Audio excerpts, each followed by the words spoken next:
मैंने तो अब इस भजनलाल सरकार में मंत्री पद के ठोकर इसलिए मार दी, जहां मैं 45 साल से सेवा कर रहा हूं, उन लोगों ने मेरी बात को नहीं रखा, इसलिए मंत्री पद को भी ठोकर मार दी। और सुन लो, चुनाव से पहले लोग कहते थे कि मोदी आएगा तो आरक्षण खत्म कर देगा। मोदी तो आ गया, लेकिन मैं इस हाई कोर्ट पे कह जा रहा हूं, मोदी के रहते हुए डॉक्टर किरोड़ीलाल की जिम्मेदारी है कि आरक्षण के नाम पे पत्ता तक नहीं हिलने दूंगा। ये मेरी जिम्मेदारी। अब लोग क्या कह रहे हैं, अब विरोधी क्या कह रहे हैं, और सुप्रीम कोर्ट का फैसला हो गया, सुप्रीम कोर्ट का फैसला हो गया। ये तो बीजेपी करा रही है। इसमें भी मैं गारंटी लेता हूं, चाहे छाती छलनी हो जाएगी, लेकिन आरक्षण के साथ किसी प्रकार की छेड़खानी नहीं होने दूंगा। देखो, मैं बजरंग बली जी की तरह तो हूं नहीं जो छाती फाड़ के आपको बता दूं, लेकिन पपलाज माता की कसम खा के और मेरी मां की कसम खा के आपके बीच में कह के जाता हूं कि इसमें मैं एक पाई नहीं कमाऊंगा, सारा समाज को समर्पित करने का काम करूंगा। यह मैं आपको वादा करता हूं। और सुप्रीम कोर्ट का क्या फैसला है, जरा सुन लो। सुप्रीम कोर्ट का फैसले को पढ़ो, पढ़े लिखे बच्चों। अगर आपको उसके पक्ष में नहीं हो तो मैं भी आपके साथ हूं, पर सुनो, सुप्रीम कोर्ट ने क्या कहा है कि डॉक्टर किरोड़ीलाल डॉक्टर बन गया, उसका भाई आरएस से आईएएस बन गया, डॉक्टर किरोड़ीलाल एमएलए बन गया, एमपी बन गया, मंत्री बन गया, तो और का तो नंबर आना चाहिए, आना चाहिए कि नहीं आना चाहिए? Creamy layer. आप ये बहन बेटी बैठी है, दूध को पकाती है, जब ऊपर क्रीम आ जाती है, क्रीम, जिसको हमारे उधर थर कहते हैं, थर, जो आरक्षण का फायदा उठाकर जो थर को खा रहे हैं, थर को, मलाई को। आप कभी मेरे गांव आना, मेरे गांव में मेरा टूटा घर था, मेरा घर दोगुना हो गया, पक्का बन गया, मेरे भाई नौकर हो गए, मैं हो गया, बेटा भतीजा एमएलए हो गया, लेकिन मेरे बगल में एक 35 साल से एक व्यक्ति पहाड़ में पत्थर निकाल के अपना जीवन यापन कर रहा है, उसका सारा हक किरोड़ीलाल ने छीन लिया, मेरे पड़ोसी को नहीं मिल रहा। यह सुप्रीम कोर्ट ने कहा है कि उस गरीब को मिलो जो पिछड़ गए। यह सुप्रीम कोर्ट की भाषा है। अब पेट में दर्द किसके है? पेट में दर्द किरोड़ीलाल, नमो नारायण, हरीश, मुरारीलाल, जसकौर, रामकिशोर, इनके है। बुरा नहीं है। जब मेरा अधिकार कटेगा तो मैं चिल्लाऊंगा ही। इसलिए चिल्लाने वाले वो है मेरे भाई जिनकी थर पापड़दा के गरीब व्यक्ति को, किसान को मिल रही है खाने के लिए, वो चिंता में है। फिर भी मैं कहता हूं, आपको बहकाने वाला है तो बहकाने वाले से सावधान रहना। आपकी थर को भी डॉक्टर किरोड़ीलाल नहीं लुटने देगा, इस बात का भरोसा सभी भाई को देना चाहिए।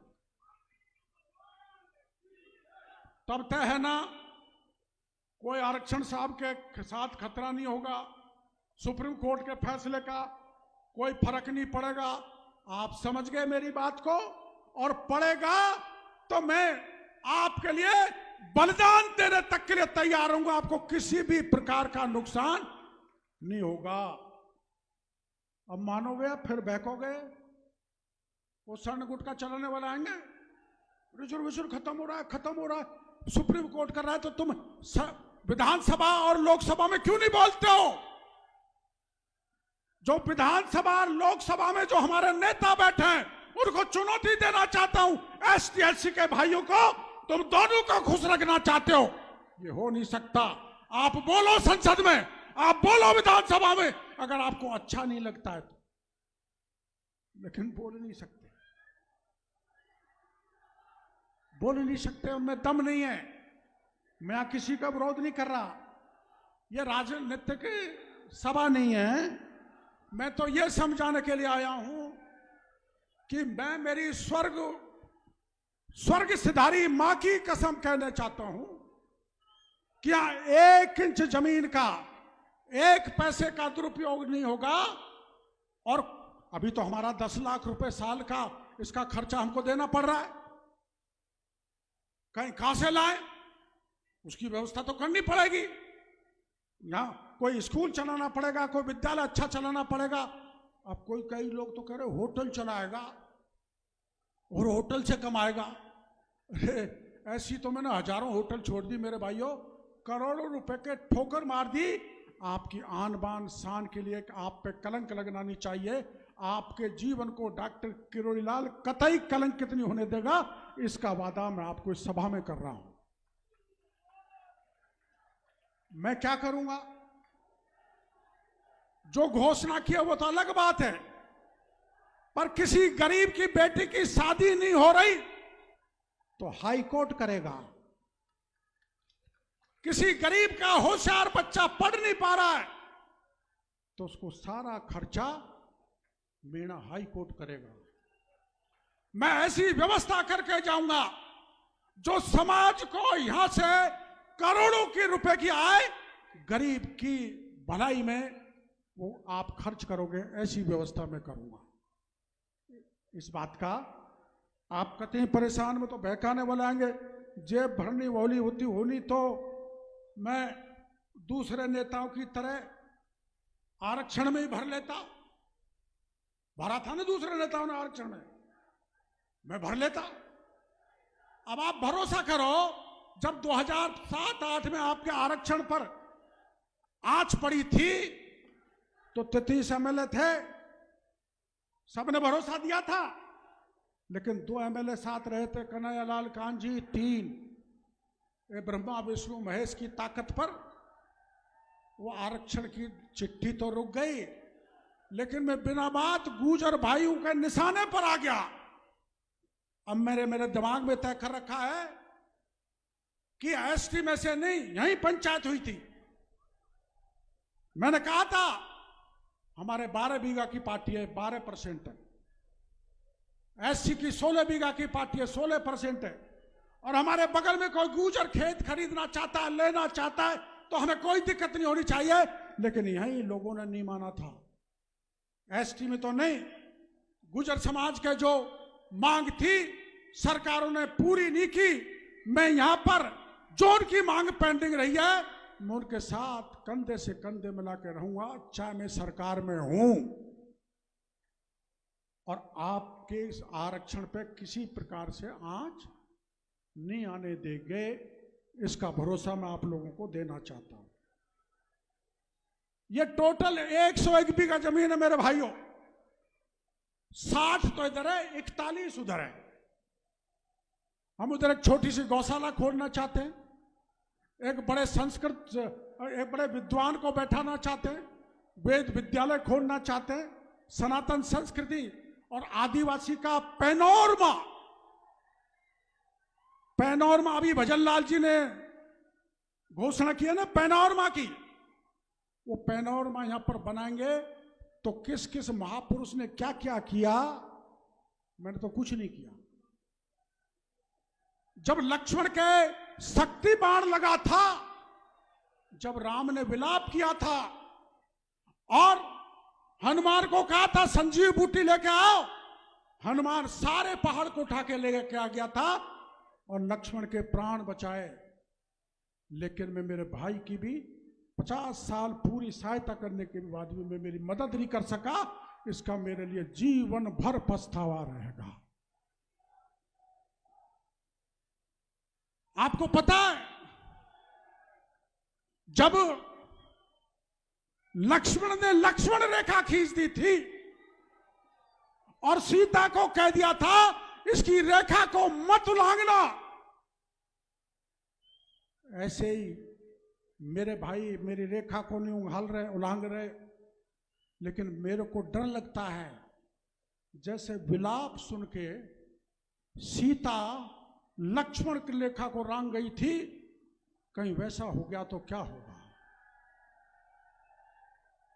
पर राजनीतिक स्वार्थ से हम यह कोई काम नहीं कर रहे। पूरा परिवार, पूरा हमारे 3 एमएलए यहां पर हैं, 4 महेंद्र जी भी हैं और रामविलास जी भी, राजेंद्र जी भी, हमारे सपोर्टर वाले 5-6 विधायक बैठे हैं।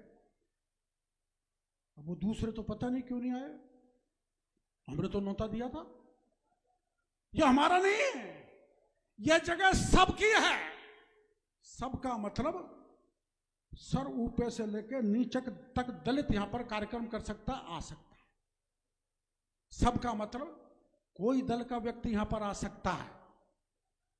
हमने तो यहां मोदी जी की बहुत बड़ी सभा की थी, कोई 4 लाख लोग थे, आपने झटका मार दिया, कोई बुरा नहीं माना। हमने तो राहुल गांधी जी को भी यहां पर रुकवाया था, उनकी मेहमानगिरी करवाई थी। इसीलिए न किसी दल का है, न किसी जात का है, न किसी क्षेत्र का है। यह समस्त निर्माण राजस्थान और राजस्थान के बाहर की जनता के लिए बनाया जा रहा है। इस बात की मैं घोषणा करना चाहता हूं। 41 बीघा पीछे कुल एक। अब कई बार एक दिक्कत और होती है, हम शुरू से सवाई माधोपुर जिले में रहे और ये दौसा में बाद में जुड़े हैं, भैरव सिंह जी जोड़ कर गए थे। तो हमारे लोग काम कराते हैं, मैं करता हूं, तो ये तो बाहर के हैं, हम बाहर के हैं। हमारे विरोधी कहते हैं बाहर के, इनको बाहर करो।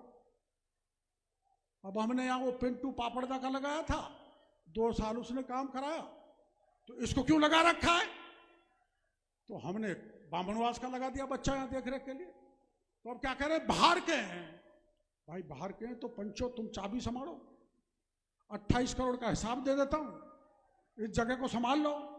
और अंत में मैं यही करने वाला हूं, चाहे 2 साल लगे या 3 साल लगे, चाहे इसमें 100 करोड़ लगे, चाहे 125 करोड़ लगे, चाहे ज्यादा लगे, इसकी पूरी चाबी, पूरा गुच्छा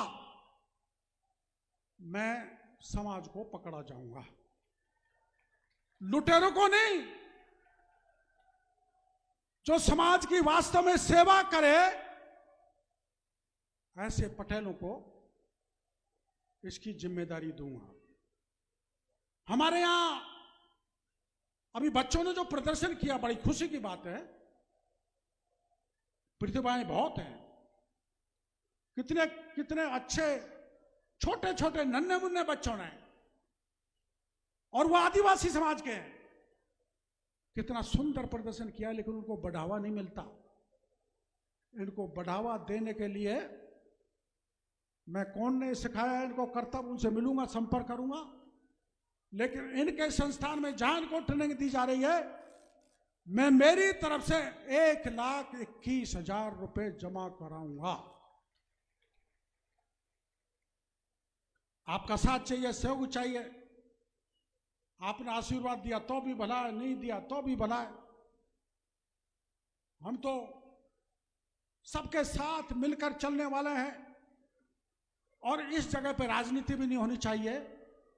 पर जो सामने वाले राजनीति करके बकवास करते हैं, उनको अब डॉक्टर किरोड़ीलाल आगे बर्दाश्त नहीं करेगा। उनको येन केन प्रकार उनका इलाज करेगा, वो सावधान हो जाए। ये धमकी नहीं है। हाई कोर्ट का अपमान चल नहीं सकता।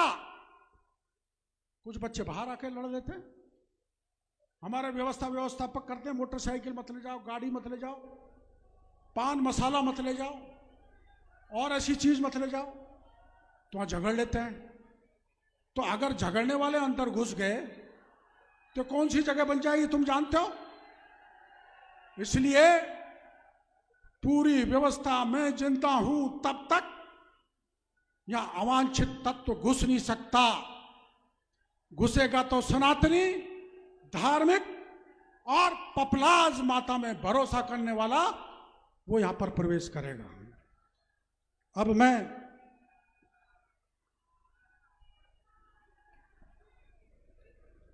आपको पता है मैंने इस्तीफा दे रखा है? पता तो है ना? आपको दुख तो नहीं हुआ होगा? आप जरा छाती पे हाथ रखना, जब से मैं राजनीति में आया हूं तब से आज तक मैंने पार्टी का मान भी दूर करके आपकी मदद की है। आपकी नहीं, सब समाज की है। आधी रात पर तो मैं ही खड़ा मिलूंगा, वोट दो चाहे मत दो, मैं आपके साथ हूं। आज कोई चुनाव नहीं है, वोट मांगने के लिए नहीं आया। पर जब 2018 में मोदी जी को बुलाया था तो मैंने मोदी जी को कहा था 5 सीट जीतेंगे, 5 हार गए, मेरा वजन कमजोर हो गया। अब फिर मोदी जी को दौसा में ले आया, फिर हार गए सवाई माधोपुर करौली। ये हारने जीतने का सिलसिला चलता रहता है, लेकिन समय के साथ आप साथ नहीं देते हो तो मैं भी कमजोर होता हूं और आप भी कमजोर होते हो। मैं चाहे कमजोर हो जाऊं, लेकिन आपको मजबूती देने का हर तरह का कार्य करूंगा, सब समाज का करूंगा, मीणा और आदिवासियों को करूंगा। इस बात का भरोसा देकर आपको बहुत बहुत धन्यवाद देना चाहता हूं। राम राम।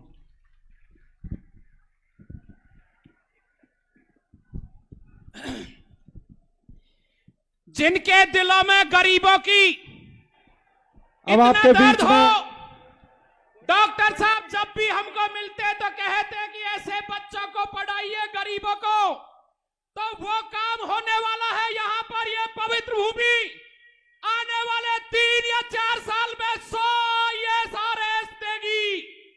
जो गरीब लड़के 12वीं क्लास में 90% लाएंगे, उनका पूरा खर्चा हाई कोर्ट खर्च करेगा और 3 साल उनको निःशुल्क पढ़ाने के बाद, यहां से तैयारी कराने के बाद IAS बनाएंगे। डॉक्टर साहब ने यह आज घोषणा की है।